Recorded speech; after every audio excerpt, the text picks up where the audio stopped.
Okay, so this is going to be a quick overview of the engine that I'm swapping in. So it's a 2.3 liter turbo out of a 1988 Thunderbird.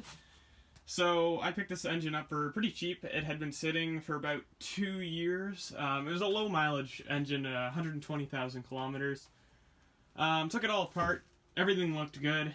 I just put new gaskets. I put a new oil pump because if you know these, the original gasket was cork and it would fall apart and then go into the oil pan and then get kind of all caught up in the filter.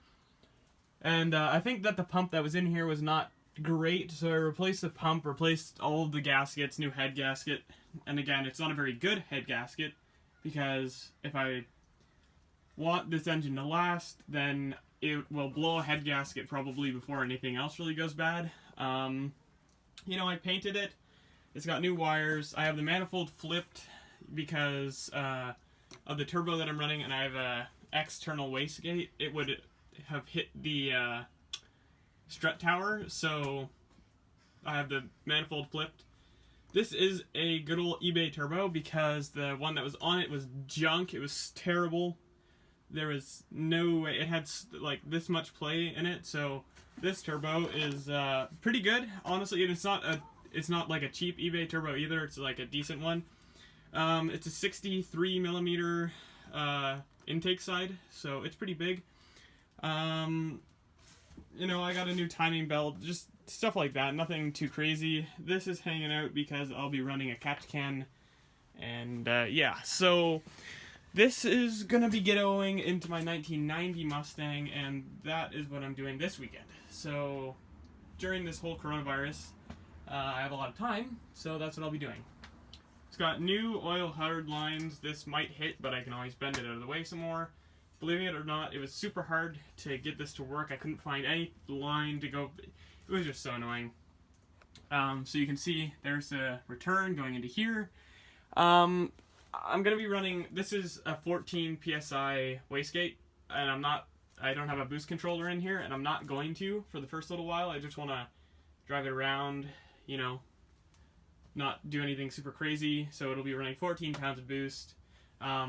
I got this made. It's a downpipe that just won't connect to anything. I only got it made so that I could have an O2 sensor because, you know, don't want to blow up the engine if it just has no fuel for some reason. So I'm running no intercooler for the first little while because, again, coronavirus, have no job, have no money. So this is what I got made, and I don't even know how much this cost me because they haven't charged me yet. So that's okay. I don't have a welder, and I was going to do it at my school, but again, closed. So this is a 2.5-inch pipe, goes right to the intake, goes right to the turbo. Again, that's also why I don't want to run high boost, because no intercooler, not so good high boost. That's why I'm going to be running 14 pounds. So let's go take a look at the engine that's in my car right now and take it for a little drive. And this is the car. So it's a 1990 Mustang. It's got a 1979 Mustang taillights on it. I repainted it because the original paint was terrible. It has a new clutch, which is making some terrible noises for some reason. Less than 2,000 kilometers on that clutch, so I don't know about that one. So I'll hop in here. I have all the gauges ready. There's one wired up already. I don't have the water temp wired up, and I'm going to wire up the air fuel soon. I took this off because I wasn't sure if I was going to pull the trans, but I decided that I don't need to. So I'm going to leave that in here. So yeah, it's pretty good condition interior.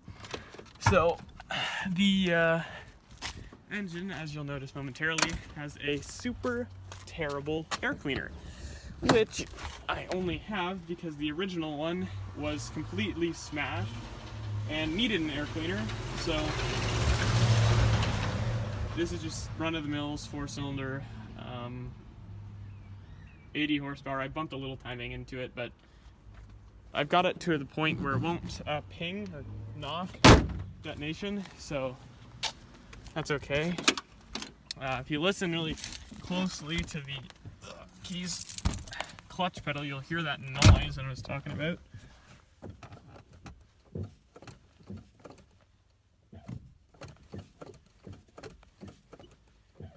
Not optimal. Okay, so let's take it for a little drive. The bearing that we used to replace the throwout bearing, which was new by the way, is garbage, so that's cool. That was a waste of money. So yeah, it's a 5-speed, you know, normal. I've got the original radio, but I do have subwoofer, all new speakers, and some stuff that I've wired in to make it pretty stealthy. So I'm just gonna take it for a quick drive, and then I'll set the camera down and we can take a look. So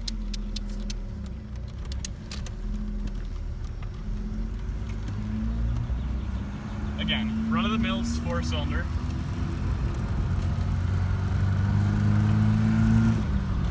Nothing too special about it, other than I think there's only one other Foxbody Mustang where I live, which is not many, so you don't see them too often. Well, I own another one too,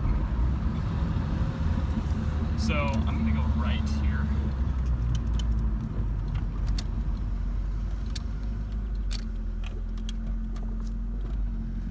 Get on it a little bit.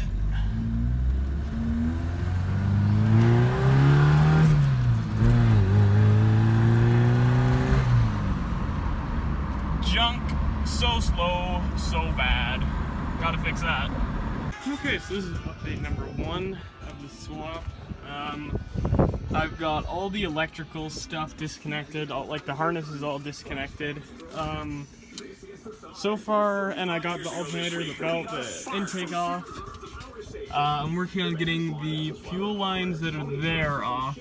Then I'm gonna need to get the jack from my grandma's house, which is great, which I forgot to do before I started doing this, because I need to jack up the car and start undoing the power steering pump bolts and the exhaust manifold bolts, drain the fluid. And once that's all done, it's ready to come out. So, well, I gotta undo the bolts that hold on the bell housing, but that's it. So, yeah, I'm getting there. Okay, so here's another update video. Got the power steering off. I went to my grandma's house, got the jack, so car's, why does that spin so poorly? Okay, car's up in the air. Got the exhaust manifolds out, the starter's out. This is off, as I mentioned before. My goal for the rest of today, since it's Friday right now, is to get these fuel lines undone, hopefully, and if I can't get them for a little bit, then I'll disconnect them from the bottom and just swap them over when the engine's out, and drain all the coolant out. That way tomorrow it'll be just having to undo all the bolts for the bell housing, and that's pretty much it, and then it'll be able to come right out, because everything else is done. So I'll do one more update tonight when I hopefully have the coolant drained and that undone. Coolant is currently draining out, very good neon green color, although I've never replaced it. I've had this car for 2.5 years, so I don't know. Yeah, it looks good. So while that drains out, I'm going to continue to attempt to get this stupid piece of shit undone, which I can't do. So yeah, I'll get back to you hopefully when this is drained and when I have that undone. Judging by the fuel dripping, you can probably guess I got the one line undone. I couldn't get it from up here, so I'll just swap the lines around from up here when the engine's out. So I got the coolant drained. I'm just going to sum up what I've done today and what I'll be doing tomorrow. So talking it over with my dad, we think that we'll be able to have this one out and the other one in tomorrow. Not sure if I'll be able to have the other one running tomorrow, but definitely in. Okay, so this is what I've done, and this is what's got to get done. Okay, so I've got all the electrical connectors unplugged. I've got the alternator removed. I got the power steering pump removed. It can't really go anywhere from here, so someone will have to hold this while we pull the engine. What else? Coolant, battery, and battery box so I could have more room with this. Exhaust manifold, starter, intake, miscellaneous crap like the throttle cable and the vacuum line. That's pretty much it. There's a big pile of stuff back there. I mean, I had to move my siren, like my alarm, out of the way because that's where my catch can is going to be going. So, yeah, oh, the ground strap for the car, that's removed. You know, like the distributor stuff too. So, yeah, I'm just, like, tomorrow morning I think I'll come out and assemble the cherry picker, and then maybe 9-10 o'clock have this lifted up and the transmission hitting the transmission tunnel. And then so yeah, what we're gonna do is we're not pulling the transmission, so what we're gonna do is attach the cherry picker to here and put my floor jack under the transmission and raise them both at the same time right until the transmission hits the transmission tunnel. When it hits the transmission tunnel, we're going to leave it there. I'm going to undo all the bolts that are holding the bell housing to the motor. And then we're going to leave that jacked up, jiggle the engine out. Once the engine's out, you know, we're going to have the hood off too. And then pull it out. I got to swap some parts around. The ignition module, throttle position sensor, this bracket, the other weird random bracket down there. I don't know if I said this one, but this one, this little clip thingy, and then I got a wire in the vane air meter, which I'm going to solder and stuff, so it'll take a little bit of time. But yeah, all the coolant's drained now. I can loosen this with my hand, and nothing will come out. Cannot get the fan out, so we're gonna see if we can leave it. If we can't, then we'll undo the these brackets, pull the radiator, and then bend the fan forward. So there's not too much left to get it out. So yeah, I'm just gonna disconnect this other fuel line, and that'll be it for today. And I guess you'll probably be seeing a time lapse next, maybe of the cherry picker getting assembled or getting pulled out. Not sure yet. But yeah, so tomorrow is day 2.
So we got the engine out and noticed that the new clutch that I got, which is not there anymore, I don't know where it went, is thanks to Rock Auto, which said that it's the same flywheel. It's not, so I don't have the right flywheel. So I'll be using the original clutch, which will last for a little while. Replaced the bearing that was squealing though. So the engine's on the stand right now. I've swapped all the parts over. And so now it's just, and the old one's over here. So it's about noon now, so after I eat lunch, we're gonna put it in. So the engine's off the stand. I wired up the VAM stuff. There's one more wire that we need to wire when the engine's in the car, and that is this green one here. So when it's in, we'll do that. We're gonna try to put it in without the motor mounts on the engine, so that we can get it attached to the transmission. And then once it's on the transmission, we'll put the motor mounts on the engine and then bolt the motor mounts to the car. Okay, we got the engine up and we're about to put it in. Hopefully the GoPro will start working again. Yep, it's going. Okay, well there you go. So yeah.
So the engine's in the car and the bell housing's bolted up, the motor mounts are bolted. It's now just the electrical, like these connections, finishing wiring in the van, stuff like that.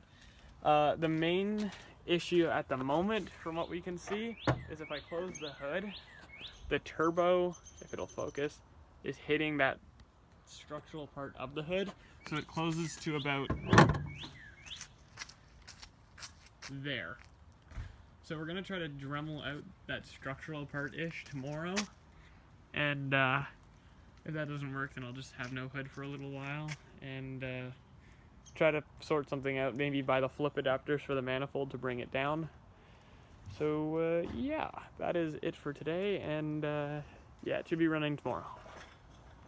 Okay, quick update video. We have not tried to start this yet. We don't even have the computer hooked up yet.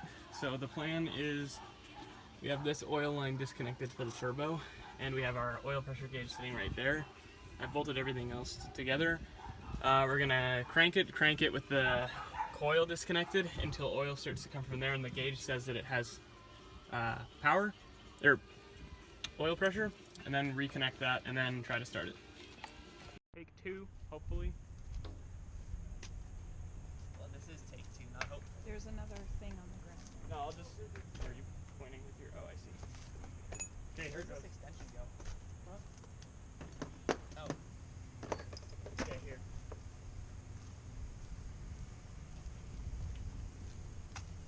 Okay, you see. Actually, He wants you to look to see if you see anything. Well, it's pretty easy to see before. I was going drip, drip, drip, drip, drip. Yeah, we don't have drip, drip, drip, drip anymore. Okay.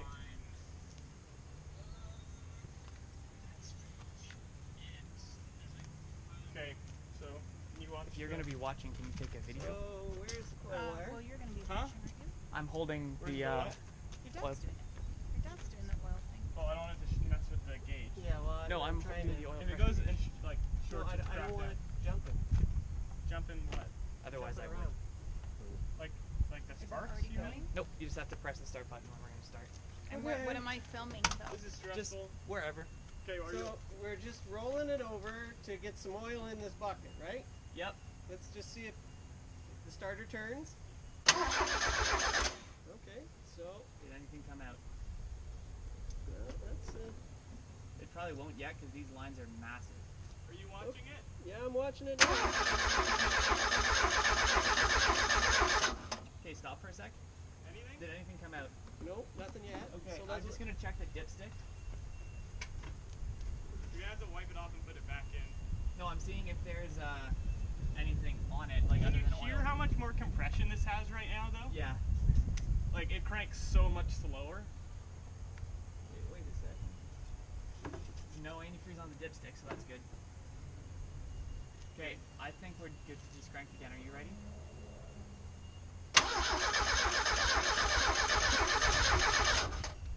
I have no oil. There's nothing coming through. Can you crank again just for a second? The gauge isn't reading anything. There's nothing coming out that line. Well, keep going.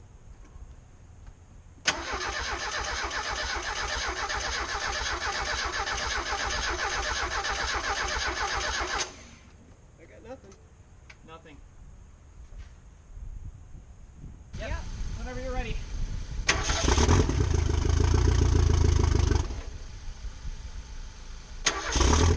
No oil pressure still.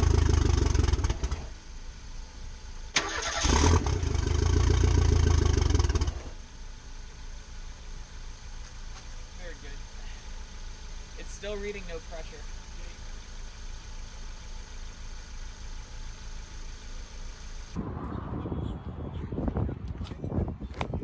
Between the layers of glass.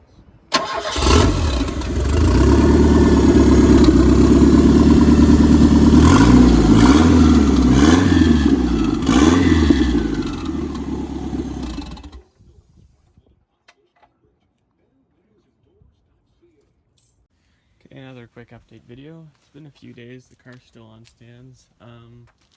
So the main problem at the moment is the thermostat gasket's leaking, even though I replaced it, so that's good. So I ordered a new gasket, then also RTV. I'm going to use a combination of both to hopefully fix that leak. This coolant hose from the heater core is leaking, so I need to replace that. The turbo's burning so much oil, like not on the intake side but the exhaust side, because I didn't realize that, again, first turbo engine, I didn't realize that the drain had to be a larger size, so it's just leaking out of the seal. It's fine, it won't have damaged the turbo because this was running for like, what, 2 minutes tops?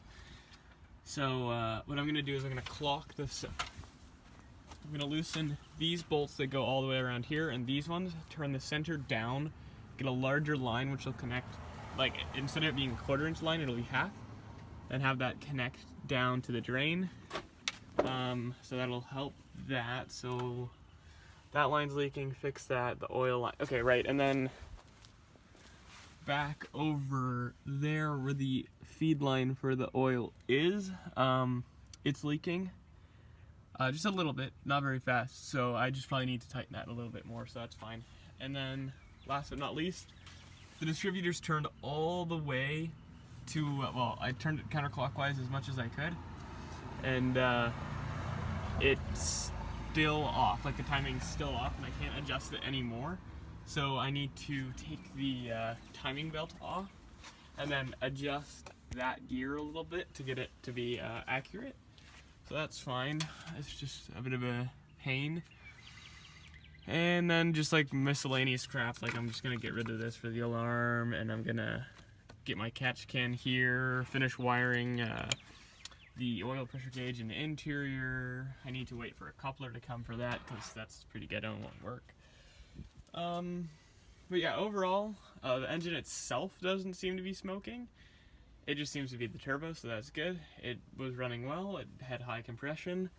Didn't seem to have any problems, so yeah, it's just pretty much waiting for, I need that coolant line to come. Might need to get some better hose clamps because these ones seem to suck and not hold. And then it'll just be installing all that crap, so when all that stuff is done, I'll get back to you with another video. Here's another update, since I forgot to do that before I just took it for a drive, which you'll see in the next clip. So I fixed the oil lines, and I've tried to fix the timing, but I don't know what it is, because if I set it to 10 degrees or even 20 degrees, it runs horrible. And as soon as I plug in the spout connector and it goes to the really odd number, which I, like what it says on there, like 40 degrees below top dead center, it starts running really well. So I don't really know what's up with that. I think something's wrong, and then it's correcting it to the right timing, or I don't know. Anyways, so yeah, it's running very well. There's an oil leak on right there. That's pretty much it. I need to fix that. I unplugged the knock sensor because I thought that was the problem, but it's not, so I need to plug that back in. I think this is like if I'm at a quarter throttle, just going down the road, and I'm on like not even boost, but it's just putting in more air. Like I'm not on boost yet, but it's just putting air in. It honestly feels faster than the other engine just wide open. So I don't know. Yeah, overall pretty good. There's not too much. I think I made 2 pounds of boost once. Or 1 pound of boost, only one time, because this coupler is pretty ghetto and I really don't want to blow it out. We did have an experience because turbo hits the hood, which you can see there and there, and I was planning on just running no hood for a little while, so I had wood all stacked up while I was taking my mom and my brother for a drive around the corner. A piece of wood fell out, so I had to like go, I had to prop the hood open with my dash camera box and then drive down the road really slowly until I found the piece of wood, which fell out, and then put it back. So yeah, I really don't suggest doing that. It's just kinda what I had to do. But yeah, just running around town, I had to fill up the coolant again, but everything's good. Like everything's good. Car runs pretty good. There's no real problems. It has about 50 psi oil pressure when it's cold idling, and it's got about 35 when it's warm idling. When I say warm, I mean like operating temperature. So, yeah. I mean, there's not really much else to this whole swap video other than the final drive. So I guess I'll upload that, and then at some point in the future, you'll probably see me doing some 0 to 60s down some back roads and a couple 100 feet one-wheel peels down the road. So yeah, I really do hope that you enjoyed this. If you have any questions about anything, because I've done this and I've documented most of it, just let me know. Now this is for 87 to 90 swap, obviously, because they changed up the wiring harness because of coil pack no distributor on the later models. So yeah, if you have any questions about the car or the swap, just let me know, and I really hope you enjoyed, but enjoy the clip of me driving this now. Nope, you're good. Other way.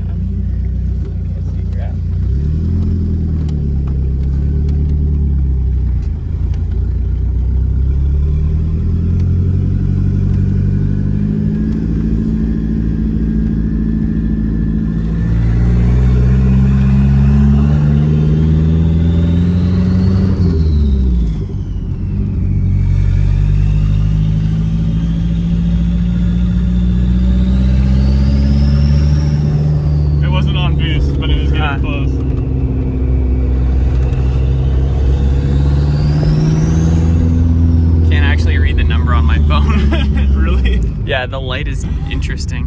Okay, I'm gonna turn around, obviously, but...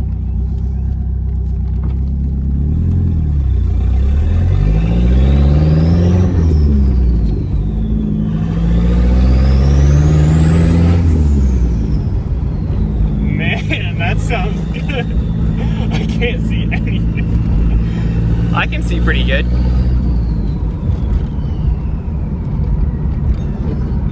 Okay, now I can't.